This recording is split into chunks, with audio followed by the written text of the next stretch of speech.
have been engaging in this dialogue within the four walls, though, at least as far as the India bloc is concerned.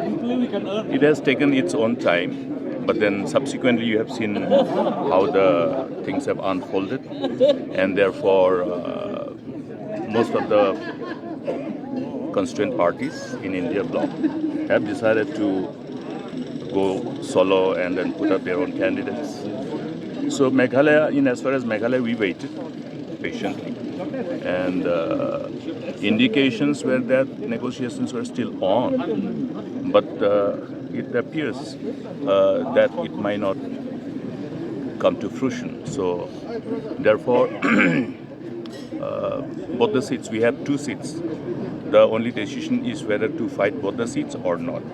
But then from our side, we have always maintained that, okay, we would like to fight one seat and let the other be fought by other parties. And let there be some effort to put that collective endeavor, since we share the common objective of taking on the current dispensation. But then things will be finalized, I think, in a couple of days. Today's Friday. I think by tomorrow, latest by Monday, we'll be declaring the candidate. Tura will declare.